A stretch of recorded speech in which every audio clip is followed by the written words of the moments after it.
আঞ্চলিক আবহাওয়া কেন্দ্র কলকাতার দৈনিক আবহাওয়া আপডেট ভিডিওতে আপনাকে স্বাগত। আজ রাজ্যের সর্বনিম্ন তাপমাত্রা রেকর্ড হয়েছে দক্ষিণবঙ্গের কল্যাণীতে 10.7 ডিগ্রি সেলসিয়াস, উত্তরবঙ্গের সমতল এলাকায় মাঝিয়ানে 11.6 ডিগ্রি, পাহাড়ে দার্জিলিংয়ে 3.8 ডিগ্রি এবং কলকাতায় ছিল 15.4 ডিগ্রি সেলসিয়াস। দক্ষিণ 24 পরগনা, উত্তর 24 পরগনা, পূর্ব মেদিনীপুর, দার্জিলিং ও কোচবিহার জেলায় সকালবেলা হালকা কুয়াশা দেখা গেছে। বর্তমানে রাজ্যের স্থলভাগ অংশে কোনো উল্লেখযোগ্য আবহাওয়াগত পরিস্থিতি নেই।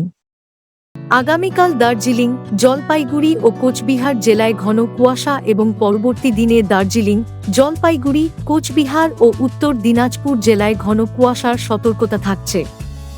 বাকি দিনগুলিতে কোনো সতর্কতা নেই।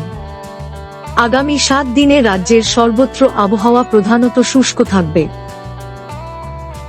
আগামী 5 দিন উত্তরবঙ্গের জেলাগুলির 1 বা 2টি স্থানে এবং আগামীকাল দক্ষিণবঙ্গের জেলাগুলির 1 বা 2টি স্থানে এবং দ্বিতীয় দিনে পূর্ব মেদিনীপুর, পশ্চিম মেদিনীপুর, পুরুলিয়া, ঝাড়গ্রাম, পশ্চিম বর্ধমান, উত্তর 24 পরগনা ও দক্ষিণ 24 পরগনা জেলাগুলির 1 বা 2টি স্থানে সকালে হালকা থেকে মাঝারি কুয়াশা পড়ার সম্ভাবনা রয়েছে।